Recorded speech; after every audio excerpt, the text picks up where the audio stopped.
बाबरी यानी विवादित ढांचे के नाम पर प्रोपेगेंडा सिर्फ केरल में पीएफआई के गुर्गों ने ही नहीं किया है, बल्कि लगातार कंट्रोवर्सी में लेफ्ट की कथित लिबरल जमात भी ऐसा ही कुछ करती नजर आई है।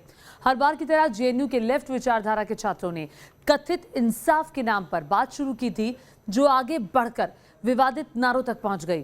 क्या हुआ जवाहरलाल नेहरू यूनिवर्सिटी के अंदर और कौन थे इस मांग के किरदार, देखिए अगली रिपोर्ट में।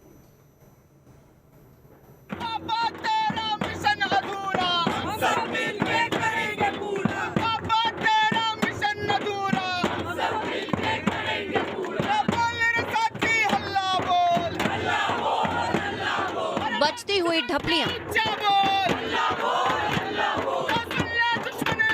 पोस्टर बैनर पर लेफ्ट छात्र संगठन AISA का नाम, कथित बुद्धिजीवियों जैसे नजर आते नौजवान और जुबान पर फिर आजादी की मांग।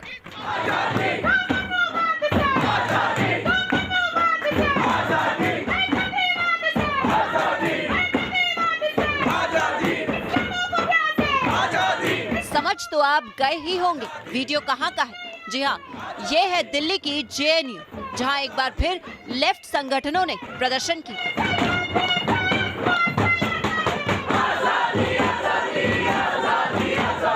लेकिन इस बार प्रदर्शन की बुनियाद में थी बाबरी से जुड़ी मांग।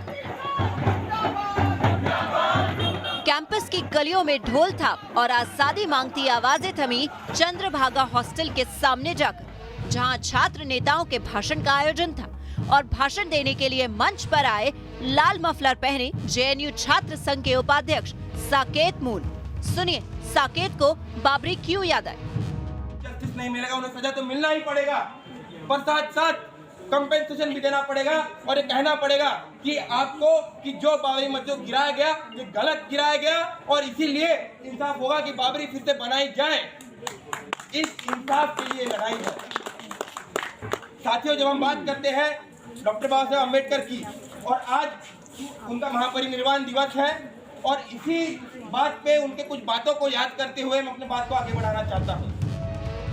सिर्फ मंच से ही नहीं, जब कैमरे के सामने आए तब भी विवादित ढांचे की दलील दी गई। तो कहीं ना कहीं जो मैसेज जो दिया जा रहा है सरकार के द्वारा, उसके लेके भी हम लोग एक आवाज़ उठा रहे हैं कि ये मैसेज सही नहीं है। और जहाँ तक बाबरी को फिर बनाने का बात है, अगर सुप्रीम कोर्ट ने कहा है और सुप्रीम कोर्ट ने कहा है कि गलत तोड़ा गया है, तो अगर कुछ गलत हुआ है, अगर एक हिस्टोरिकल इंजस्टिस हुआ है, तो उसको जस्टिस देने का एक मतलब यही होगा कि सरकार की तरफ से बाबरी मस्जिद को फिर बनाने के लिए एक ये पहल किया जाए। नौजवान है, रंगों में खून उबलता है, सवाल भी उठाते, लेकिन इनके सवालों से भी कुछ सवाल पैदा होते। विवादित ढांचे को लेकर सुप्रीम कोर्ट से फैसला आ चुका है। सर्वोच्च अदालत के फैसले के बाद कौन सा इंसाफ चाहिए। अयोध्या मुद्दे को लेकर दोनों पक्षों में जमीन भी मिल गई है। तो अब दोबारा कौन सी इमारत खड़ी करना चाहते हैं, कैसी इबारत लिखना चाहते हैं? क्या ये छात्र संगठनों की जुबान से निकलती मांग है या फिर इस डिमांड के पीछे यूपी चुनाव और उससे जुड़ा राजनीतिक एजेंडा है? जेएनयू के कैंपस में बाबा साहब के विचारों को आगे ना बढ़ाते हुए, जो उनका शिक्षा को लेकर के, समरसता को लेकर के, सेवा को लेकर के संदेश था, उस पर काम ना करते हुए एक अलग ही चीज को, एक प्रोपेगेंडा को, बाबरी मस्जिद के विषय को उठाते हुए जिस प्रकार से एक मार्च निकाला, मैं मानता हूं कि ये बहुत दुखद है। वो सब लोगों का, वो सारे भटके हुए लोग हैं, वो सबका ब्रेन वॉश किया जाता है। ये जो सारे कम्युनिस्ट लोग हैं, ये सब की एक बहुत सोची समझी हमेशा अपना साजिश रहती है बच्चों को उनका दिमाग खराब करने के विषय में। सिर्फ 3 दिन पहले ही भगवान राम पर एक डॉक्यूमेंट्री की स्क्रीनिंग को लेकर जेएनयू में वाद विवाद हुआ और अब विवादित ढांचे का राग अलापा गया। क्या माना जाए जेएनयू के छात्रों का एक तबका विवादित मुद्दे ही उठाता है, या फिर अब जेएनयू की तासीर ही कुछ ऐसी हो गई है कि यहाँ से विवाद ही निकल बाहर आते हैं?